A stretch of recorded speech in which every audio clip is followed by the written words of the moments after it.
Hello, xin chào các bạn đã quay trở lại với review 5 phút. Sau khi thất bại dưới tay Quỷ Lệ, Lâm Kinh Vũ cực kỳ phẫn nộ, gã không chấp nhận được người huynh đệ năm xưa luôn kém cỏi hơn mình, giờ đây đã vượt xa bản thân. Vậy là gã dồn toàn bộ sức lực ra đòn liều mạng. Ở phía đối diện, Quỷ Lệ dần tỉnh táo lại, đầu trí cũng nguội đi, hắn chỉ muốn rời khỏi nơi đau khổ này ngay lập tức.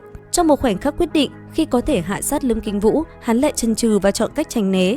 Đúng lúc này, một bóng trắng đột nhiên lao tới. Nhìn thấy Quỷ Lệ bằng xương bằng thịt, Lục Tuyết Kỳ sững sờ, hai hàng nước mắt lăn dài, thanh âm run rẩy vang lên nói: "Ngươi, thật là ngươi?" Quỷ Lệ cũng ngây người, nhưng Lâm Kinh Vũ không dừng lại, vẫn tung kiếm tấn công. Ngay giây phút ngàn cân treo sợi tóc, Lục Tuyết Kỳ bất ngờ lao ra, dùng thân kiếm thiên gia chắn trước người Quỷ Lệ, đỡ đòn của Lâm Kinh Vũ. Lâm Kinh Vũ hét lên: "Lục sư muội, ngươi vậy mà đứng về phía tà ma ngoại đạo?" Lục Tuyết Kỳ không quan tâm lời hắn nói mà quay lại nhìn Quỷ Lệ, ánh mắt nàng tràn ngập bi thương. Đúng lúc này, một tiếng nổ kinh thiên động địa cách đó không xa vang lên, mặt đất rung chuyển dữ dội.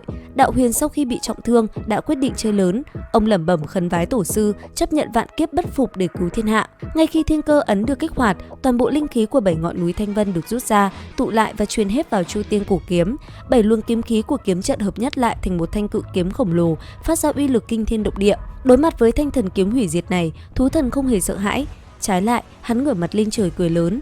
Và rồi, Đạo Huyền điều khiển thanh cự kiếm cuối cùng, chậm rãi lao về phía thú thần. Một đòn tấn công mang theo khí thế gặp thần sát thần, gặp tiên Chu Tiên mạnh mẽ đánh xuống.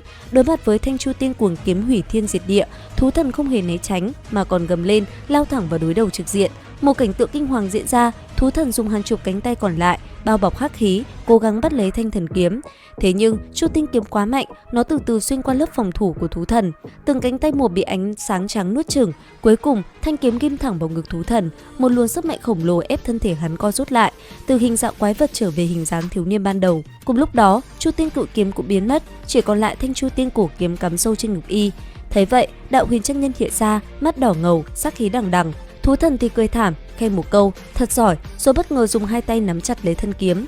Chỉ trong nháy mắt, một vết nứt xuất hiện trên lưỡi Chu Tiên kiếm. Đạo Huyền kinh hãi, dồn toàn lực rút kiếm ra. Thế nhưng thú thần rú lên một tiếng thê lương, rồi quay đầu bỏ chạy. Ngay khi Đạo Huyền chân nhân định đuổi theo, một luồng sát khí cực mạnh từ chính thanh Chu Tiên kiếm phản vệ lại. Ông run lên, thất khiếu không tự chủ được mà trào ra tinh huyết. Khoảnh khắc ông gầm lên một tiếng, toàn thân trở bất tỉnh nhân sự, rơi từ trên không xuống. Thanh Chu Tiên kiếm cũng tuột khỏi tay ông, cứ thế biến mất. Lúc này đây, cảnh tượng đại loạn, người đuổi theo thú thần, người bay đến cứu trưởng môn, đám đệ tử thì lao vào tàn sát lũ yêu thú còn lại. Giữa đám đông hỗn loạn, có người hét lên thất thanh: "Chu Tiên kiếm đâu? Mau đi tìm!" Cả Thông Thiên Phong náo loạn như ong vỡ tổ. Trở lại hậu sơn, cuộc chiến giữa Quỷ Lệ, Lâm Kinh Vũ và Lục Tuyết Kỳ tạm dừng. Cả ba vẫn còn bàng hoàng sau trận chiến kinh thiên động địa vừa rồi. Đúng lúc này, một vật từ trên trời rơi xuống, phập một tiếng cắm sâu vào tảng đá trước mặt họ. Đó chính là thanh Chu Tiên cổ kiếm. Không khí lập tức trở nên căng thẳng. Cả ba nhìn chằm chằm vào thanh thần khí. 10 năm nay, đêm nào Quỷ Lệ cũng mơ thấy thanh kiếm này. Giờ đây, nhìn thấy nó, hai mắt hắn đỏ ngầu, sát khí bùng phát, thân thể nhanh như gió lao tới định đoạt lấy Chu Tiên kiếm. Thế, Lâm Kinh Vũ lập tức chặn lại, hai người lại lao vào nhau. Nhưng lần này, Quỷ Lệ sử dụng một dị thuật quỷ dị từ thiên thư, hắn biến thành một làn khói đen, dễ dàng vượt qua Lâm Kinh Vũ, rồi lao thẳng đến thanh kiếm trước mắt. Đúng lúc này, Lục Tuyết Kỳ hiện ra chắn đường, nàng không nói gì, gương mặt trắng bệch, tay cầm thiên gia thần kiếm, ánh mắt cực kỳ kiên định. Lúc bấy giờ, Quỷ Lệ như mất trí, hắn gầm lên, phệ hồn bổng trong tay dồn hắc khí, đánh một đòn trời giáng về phía nàng và cả thanh Chu Tiên kiếm phía sau. Lục Tuyết Kỳ không lùi bước, nàng vung kiếm đối đầu, hai pháp bảo va chạm, nàng bị chấn động mạnh, thổ ra một ngụm tinh huyết, rõ ràng đã bị thương nặng.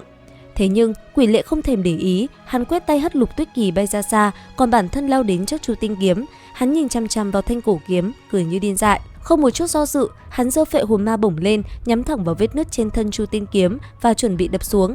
Lâm Kinh Vũ phía sau thấy vậy, chỉ có thể hét lên trong tuyệt vọng. Lục Tuyết Kỳ vừa rơi xuống đất, đầu óc nàng cũng hỗn loạn. Phía xa, tiếng người của phe chính đạo đã ngày một gần. Trong khoảnh khắc ngàn cân treo sợi tóc, Quỷ Lệ bỗng khựng lại. Hắn kinh ngạc nhận ra, tinh huyết từ vết thương trên người hắn đang nhỏ giọt xuống lưỡi kiếm và bị thanh Chu Tiên kiếm hút vào y hệt như phệ huyết châu. Đến đây thì cũng hết tập 18/3 Chu Tiên. Xin chào và hẹn gặp lại các bạn ở những video tiếp theo.